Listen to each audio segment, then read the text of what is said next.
Bacaan pertama menurut Yunus 3 ayat 1 sampai dengan 5 dilanjutkan di ayat ke-10.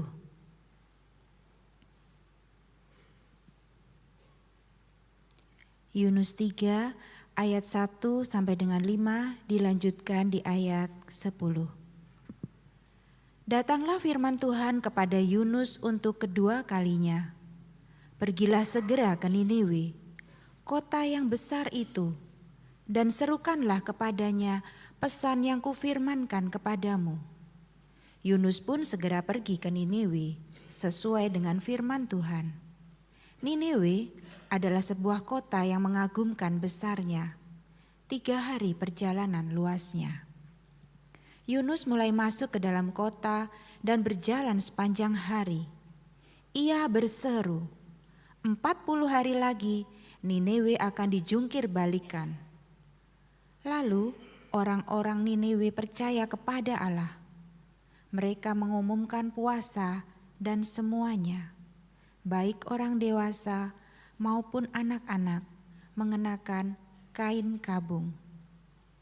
Ayat ke-10, ketika Allah melihat apa yang mereka lakukan, bagaimana mereka berbalik dari tingkah lakunya yang jahat, menyesallah Allah atas malapetaka yang akan dibuatnya terhadap mereka, seperti yang telah disampaikannya.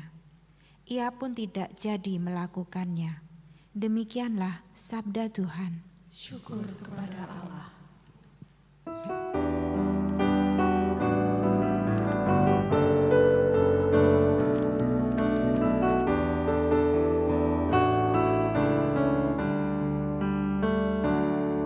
Hanya dekat Allah saja kiranya ku tenang, sebab daripadanya harapanku. Hanya Dialah gunung batuku dan keselamatanku, kota bentengku, ku tak akan goyah. Hanya dekat Allah saja kiranya ku tenang, sebab daripadanya harapanku. Hanya Dialah gunung batuku dan keselamatanku, kota bentengku, ku tak akan goyah. Pada Allah ada keselamatanku dan kemuliaanku, gunung batu kekuatanku, tempat perlindunganku. Percayalah padanya tiap waktu, hai umat, curahkan isi hatimu di depannya. Allah itu tempat perlindungan kita. Hanya dekat Allah saja kiranya ku tenang, sebab daripadanya harapanku.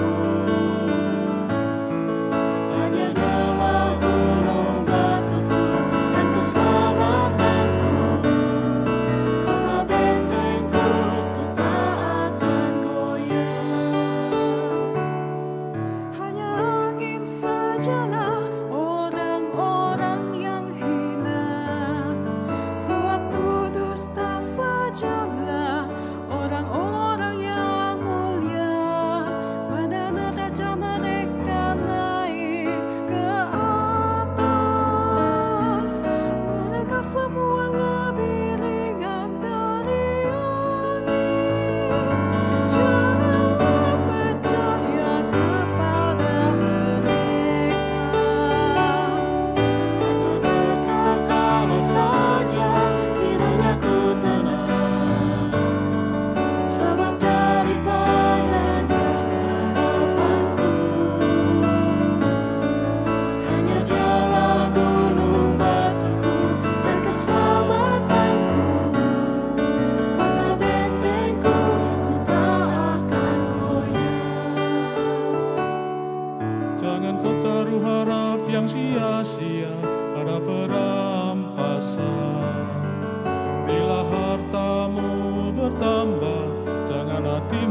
kepadanya. Sekali Allah berfirman, dua hal yang aku dengar. Dari Tuhanlah asalnya kuasa dan kasih setia. Kau balas tiap orang menurut perbuatannya. Hanya dekat Allah saja kiranya ku tenang, sebab daripadanya harapanku.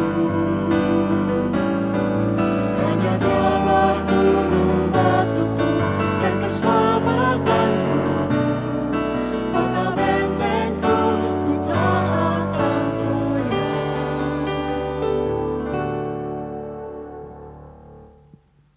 Bacaan kedua menurut 1 Korintus 7 ayat 29 sampai dengan 31.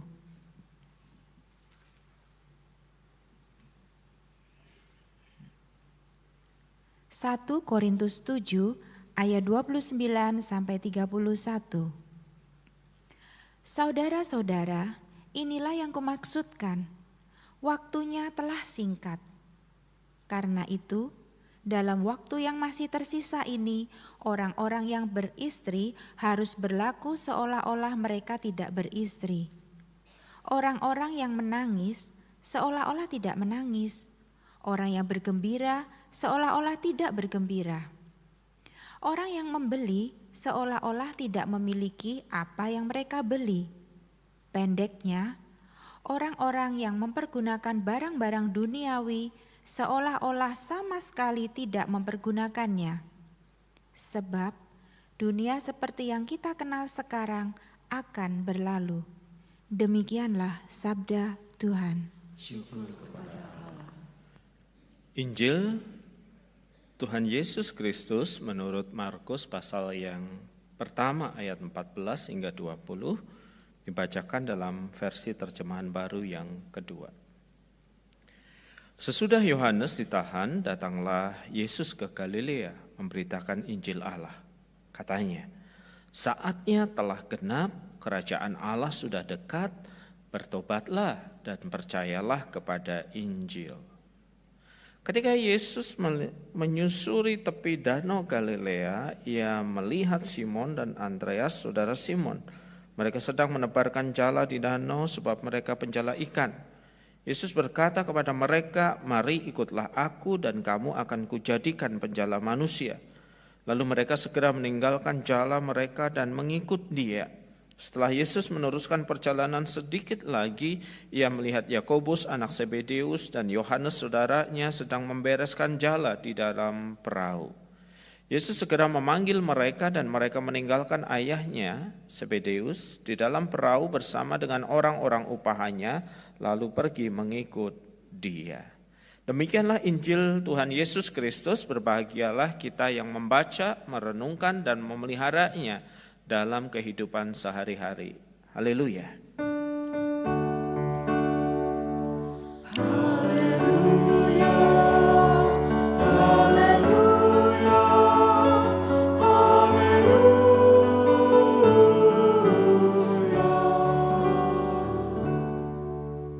Saudara-saudara, khotbah ini akan didasarkan pada Markus pasal yang pertama yang tadi saya bacakan bagi kita.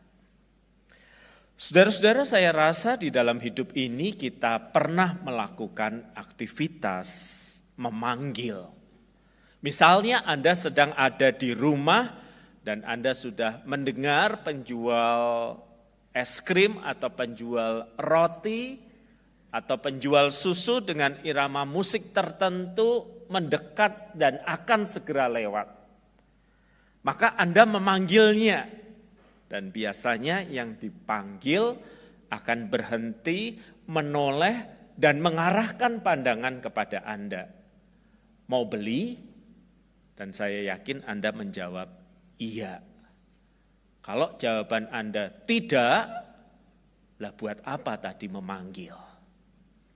Memanggil adalah upaya untuk mengarahkan pandangan seseorang kepada suara yang berkata itu. Begitu pula dilakukan suami istri, papa dan mama ketika anak-anak mereka berlarian di mall. Ada banyak hal yang bisa mereka lihat, ada banyak hal yang bisa mereka saksikan, dan sebagai ibu dan ayah Anda berteriak, memanggil mereka. Memanggil adalah upaya Anda mengarahkan anak untuk tidak berkonsentrasi pada apa yang ada di depan dan mengarahkan pandangan kepada Anda. Biasanya anak-anak cuma nengok, ya mah, lalu kabur lagi. Ya itu upaya untuk memanggil saudara-saudara. Jadi upaya untuk memanggil sebenarnya adalah kita lakukan supaya orang mengarahkan pandangannya kepada kita yang bersuara, lalu mengikuti instruksi kita. Bapak, Ibu, dan saudara sekalian, Injil Markus pasal yang pertama juga berbicara tentang panggilan yang seperti ini. Panggilan yang seperti ini dilakukan pertama-tama oleh Yohanes Pembaptis. Anda tahu Yohanes Pembaptis adalah nabi setelah kurang lebih 400 tahun tidak ada suara. Jarak antara perjanjian lama kita yang ditutup kitab Maleaki dengan perjanjian baru yang dimulai dengan kitab Matius adalah 400 tahun tidak ada suara, tidak ada firman Allah, tidak ada panggilan. Dan orang hidup menurut apa yang ia yakini benar di dalam dosa dan kesalahan. Sehingga ketika Yohanes Pembaptis sang nabi itu muncul, dia memanggil orang pada pertobatan. Jadi orang sedang menempuh jalannya sendiri, pilihan kemanusiaannya, pilihan keberdosaannya, pilihan kesalahannya, dan Yohanes memanggil mereka dengan sangat keras. Dan mereka berbalik memberi diri mereka dibaptis oleh Yohanes Pembaptis. Tetapi Alkitab mencatat di ayat yang ke-14 yang kita baca, sesudah Yohanes ditahan oleh Herodes yang tidak menyukai panggilan pertobatan itu, datanglah Yesus ke Galilea untuk memberitakan firman Allah. Dan beritanya juga adalah panggilan.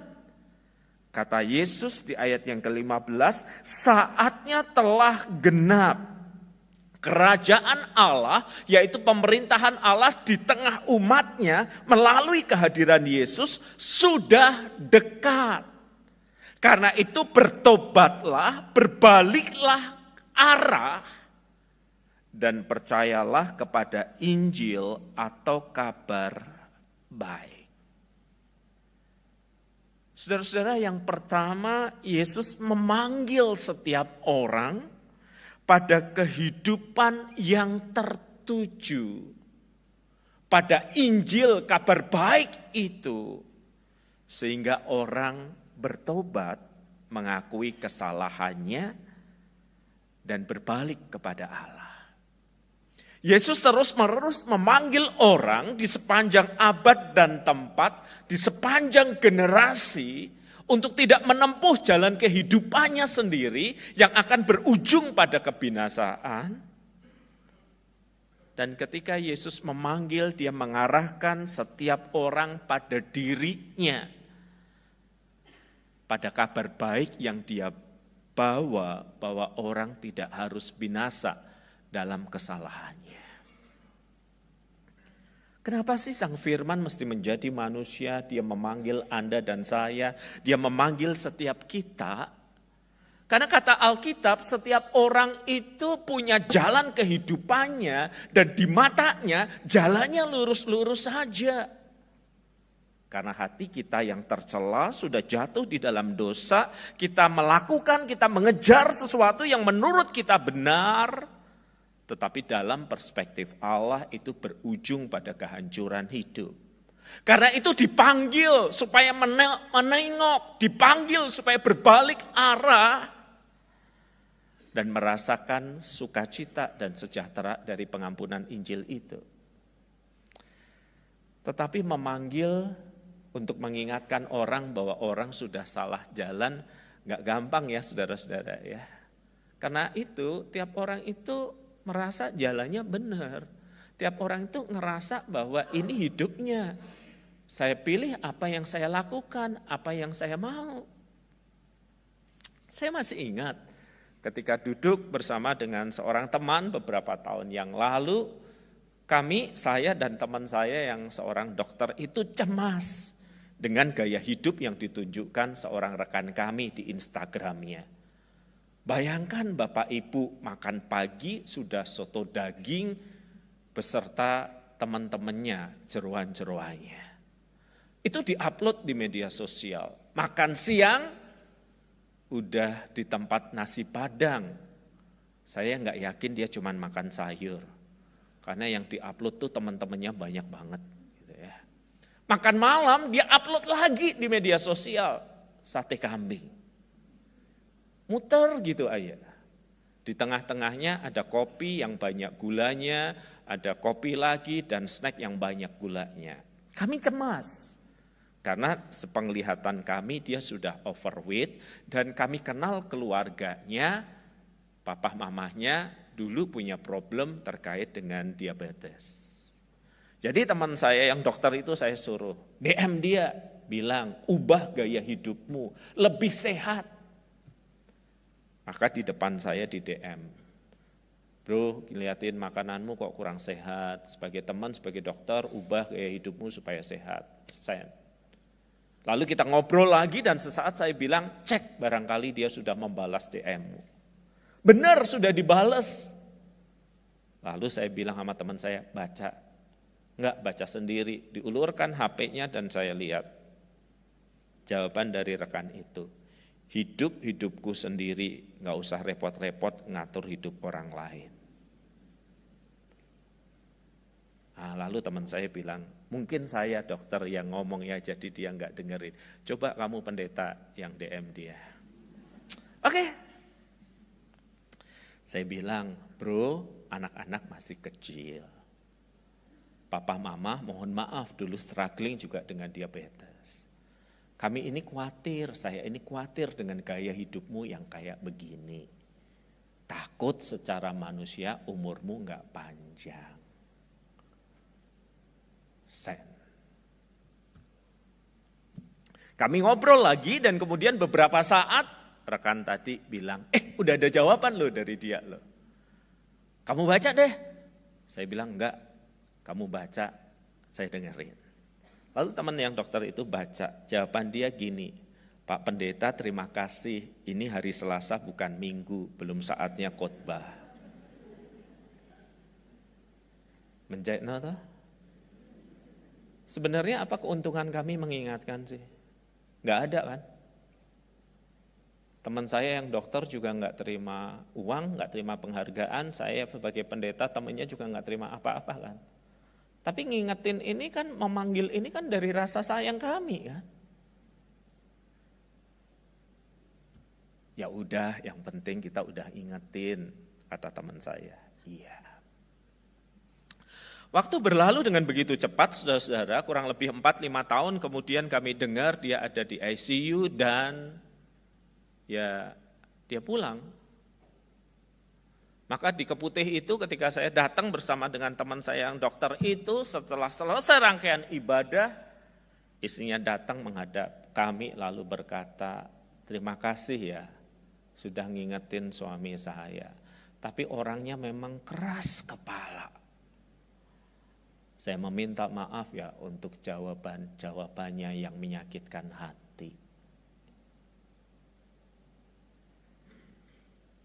Memanggil orang untuk keluar dari perilaku yang salah enggak mudah. Tetapi kalau panggilan itu kemudian dilakukan, kami lakukan, motivasinya karena kami sayang dia. Karena hidup dia berharga di mata kami. Dan kalau Tuhan sendiri, Sang Firman yang menjadi manusia itu memanggil kita, apa penyebabnya kalau bukan karena dia menyayangi kita? Jalanmu salah, ujungnya kehancuran. Ini bukan hal yang baik, ini hal yang salah, ini hal yang berdosa. Kalau diteruskan, terjadi sesuatu. Dan baru di situ biasanya orang agak sadar. Itu pun sebagian masih datang kepada saya dan berkata, Pak WP kenapa Tuhan mengizinkan ini terjadi? Ya saya tahu saya salah, saya enggak jujur di kantor. Tapi masa sampai di penjara Pak? Di mana perlindungan Tuhan? Di mana kasihnya sama saya? Bukankah kasih dan perlindungan itu sudah mewujud dalam rangka sebagai bentuk pengingat-pengingat yang di sepanjang jalan saya yakin sudah dilakukan. Tuhan itu begitu sayang dengan hidup kita sehingga Dia tahu.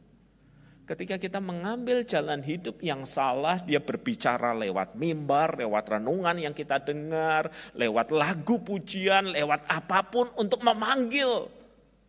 Agar kita mengarahkan pandangan kepada yang memanggil. Enggak getu di jalan yang salah gitu loh. Tetapi kita bisa memilih mengabaikan panggilan itu. Ini hidupku, kamu mau apa?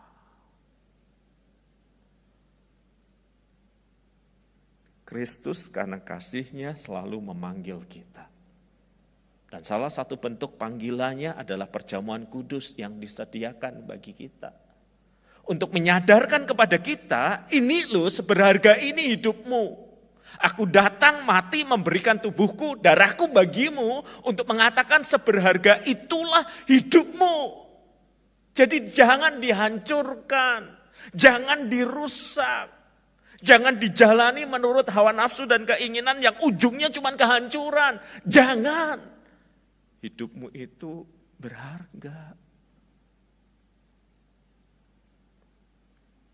Saudara, saya rasa kita semua punya handphone ya. Bahkan mungkin ada yang punya lebih dari satu gitu kan. Sekaya-kayanya Anda, saya tuh gak pernah ngelihat orang membawa handphone dengan ceroboh gitu. Lalu jatuh pecah, tenang, gue masih bisa beli 10 gitu ya.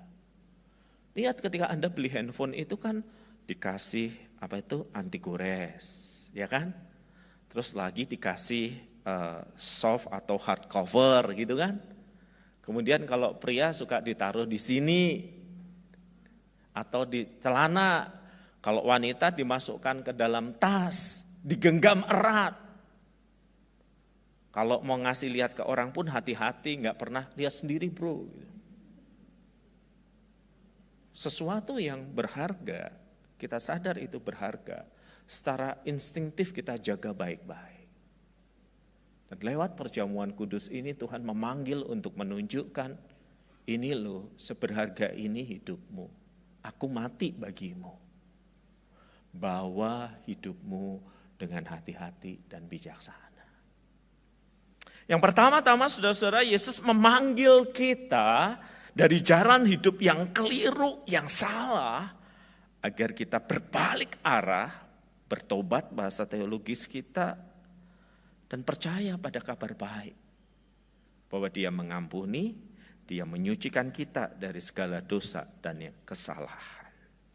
Yang kedua saudara-saudara, Tuhan Yesus memanggil hidup Anda dan saya untuk perhatikan ayat yang ke-16 dan 17. Ketika Yesus menyusuri tepi danau Galilea, Ia melihat Simon dan Andreas, saudara Simon, mereka sedang menebarkan jala di danau sebab mereka penjala ikan. Ini adalah pekerjaan, nelayanlah bahasa sederhananya. Dari nelayan, Yesus berkata kepada mereka, mari ikutlah aku dan kamu akan kujadikan penjala manusia. Dan mereka segera meninggalkan segala sesuatu mengikut Dia.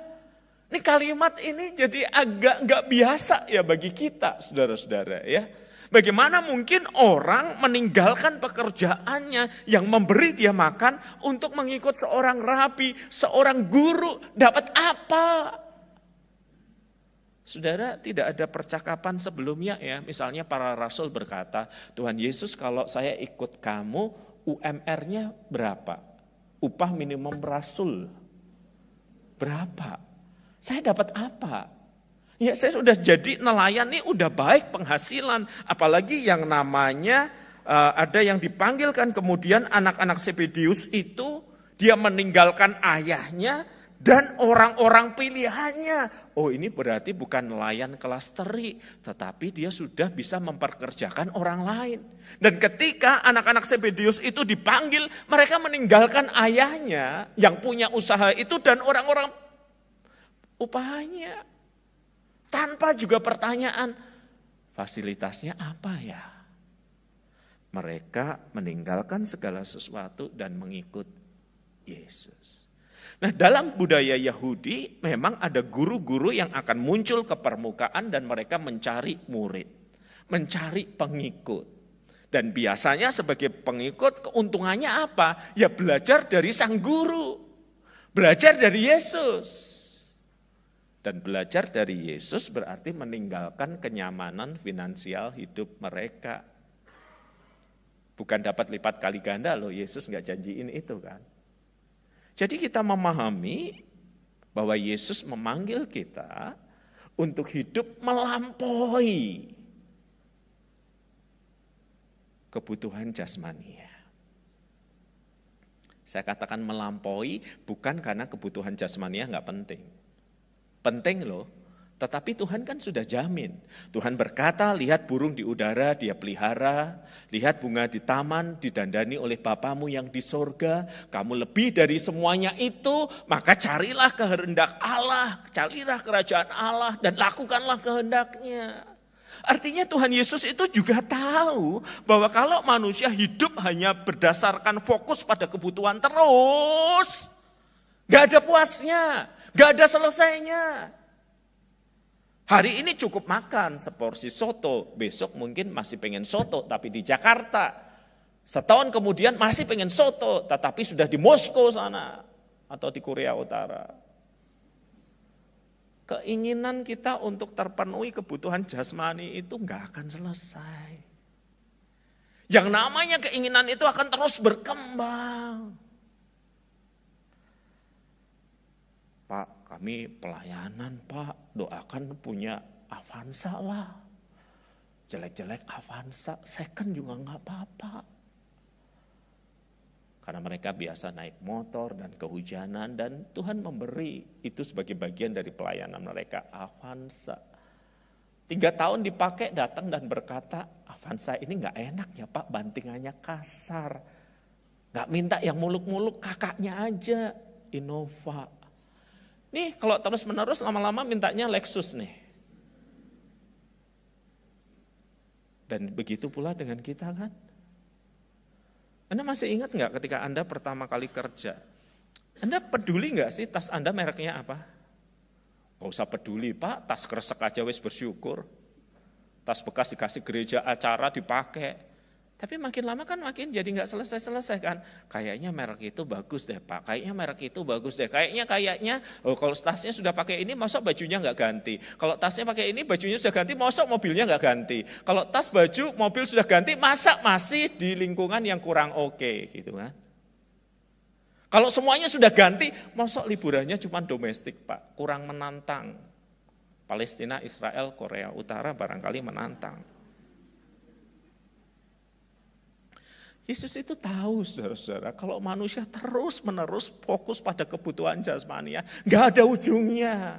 Yang ada malah makin lama makin serakah, makin lama makin rakus, dan keserakahan itu menghancurkan kan. Tidak menghasilkan kepuasan dalam hidup. Secara psikologi, sosiologi kan kita pernah dengar hierarki kebutuhan manusia, Abraham Maslow itu kan. Basic manusia butuh makan, minum. Manusia butuh rasa aman, manusia butuh sosial, dan di atasnya salah satunya manusia butuh hidup yang bermakna. Secara psikologis aja terpahami kalau Anda stuck terus di sini walaupun seharusnya sudah terpenuhi, ada yang kurang dari hidup Anda, ada yang salah. Anda nggak akan ngerasa hidup itu meaningful atau punya arti, dan itu menggelisahkan diri. Maka Tuhan Yesus ketika memanggil murid-muridnya, dia juga memanggil Anda dan saya untuk hidup melampaui sesuatu yang bersifat jasmania. Kalau dalam bahasa Rasul Paulus, aku tahu apa kekurangan, aku tahu apa kelimpahan, dalam segala hal aku belajar mencukupkan diri. Ini hakikat dari kekristenan, mencukupkan diri. Bukan hidup dengan Yesus dengan harapan kekayaannya dilipat kali gandakan. Itu bukan pertobatan, itu ajakan untuk berbisnis. Suatu kali ketika pelayanan keluar kota, seorang rekan bilang begini, Pak WP bisa bangun pagi enggak? Udah lebih baik diajak begadang lah daripada bangun pagi lah. Enggak Pak, masalahnya di sini ada makanan yang enak, tapi jualnya cuma pagi Pak, jam 5 pagi. Pelayanan jam berapa ya? Jam 8 Pak, masih cukup waktu. Oke, kita jam 7 aja ke warung itu ya. Ya Pak, kalau jam 7 warung itu udah tutup, dia jualnya jam 5 sampai jam 6 aja Pak. Kadang setengah 6 juga udah habis. Jadi kalau kita mau coba, Bapak mau coba, jam 5 udah berangkat ya Pak dari hotel. Ini mau makan atau mencari bantuan sosial sih saudara-saudara? Mau nyoba nggak Pak? Saya bilang, ya bolehlah. 5 kurang seperempat dia udah di hotel saya. Bukan ngajak doa, membangunkan fajar, memuji Tuhan, enggak. Siap kulineran Pak. 5/4 saya sudah antri. Di warung sederhana itu. Kasih nomor kayak periksa dokter. Dan dia berkata, bapak-bapak ini beruntung, ini 2 porsi terakhir. Lah yang antrian saya di belakang itu semua langsung, enggak dapat, terus pergi. Teman saya bilang rezeki orang soleh ini Pak bawa pendeta. Terus kan dilayani satu persatu gitu ya. Beneran kayak antri bantuan sosial gitu. Pada giliran saya kan bener-bener 2 porsi terakhir. Dan ketika kami makan si bapak si ibu yang melayani kami kayaknya yang punya depot atau warung itu duduk di sebelah kami. Bagi saya nilai makanannya ya just so-so, mungkin bukan selera saya ya saudara-saudara ya. Tetapi ini kan kesempatan langka nih, sebelah saya ini penjualnya. Jadi saya tanya, Bapak Ibu udah lama laris begini? Ya 3-4 tahunan Mas. Setiap hari kayak begini, rata-rata. Nah ini orang Surabaya nih, walaupun pendeta otak bisnisnya mulai jalan. Kok enggak buat lebih banyak? Setuju enggak? Setuju. Kalau bisa buka cabang di tempat yang lain. Kalau bisa di-franchise-kan. Dan kemudian saya tanyain itu. Bapak Ibu enggak mau nambah lebih banyak jualannya? Enggak mau buka di tempat yang lain? Lalu si bapak menjawab pertanyaan itu sambil berkata kepada saya, gini aja udah cukup Mas untuk makan, nanti kalau saya lebih banyak lagi kapan saya main sama cucu saya? Kapan saya mancing Mas? Kapan saya bisa bersihin rumah ibadah saya? Ibunya ini juga kapan bisa jalan-jalan ke pasar seperti yang dia suka? Hidup ini bukan sekedar soal duit Mas, yang penting cukup makan, tidur nyenyak. Begitu khotbah atau tausiah pagi itu. Kita pernah ketemu orang-orang kayak gini kan saudara? Bukan berarti duit itu gak penting, kita perlu untuk makan, kita perlu untuk kebutuhan. Tetapi there is something more, ada sesuatu yang lebih gitu loh saudara-saudara. Bahwa hidup itu bukan cuma soal itu. Kalau hidup melulu soal itu, kalau enggak kita serakah, kita enggak puas terus. Enggak puas terus serakah. Terus enggak bisa berhenti. Paling berhentinya kalau kita udah pakai seragam oranye di gedung Bundar. Jumat Keramat Kejaksaan kan. Yesus itu memanggil kita melampaui sesuatu yang bersifat jasmani. Karena dia sayang sama kita, dia tahu ada bahaya hidup yang cuman kayak gitu. Dengan menjadi pengikutnya, berpikir tentang sesuatu yang lain. membawa orang lain mengenal Kristus, mengalami damai sejahtera, menyadari betapa dalamnya bermaknanya kehidupan ini. Dan pagi ini Yesus memanggil kita melalui tubuh dan darahnya yang menjadi pengingat. Apakah sekarang kita sedang mengikuti kesalahan, nafsu, kekeliruan kita? Yesus memanggil kita lewat perjamuan kudus. Apakah kita sekarang hidupnya melulu soal jasmania yang gak pernah habis, gak pernah selesai, serakah dan kemudian hancur? Yesus memanggil kita melampaui sesuatu yang bersifat jasmania untuk melakukan kehendaknya. Yesus memanggil kita dengan tubuh dan darahnya karena Dia sayang pada kita. Mari kita berdoa. Siapapun kami, dimanapun kami berada, biarlah kami diingatkan Tuhan memanggil karena Tuhan sayang. Tuhan tidak rela, tidak ingin kami dihancurkan kekerasan hati, hawa nafsu kami, kesalahan kami. Maka Tuhan memanggil kami untuk berbalik, bertobat. Tuhan memanggil kami juga untuk hidup melampaui sesuatu yang bersifat jasmania. Karena Tuhan tahu kalau kami hidup terus-menerus di situ, kami tidak akan pernah merasa puas, tidak akan pernah merasa cukup, dan akhirnya keserakahan menghancurkan hidup kami. Tuhan, tolonglah kami mendengarkan suara panggilan-Mu di tengah banyak suara di sekitar kami. Amin.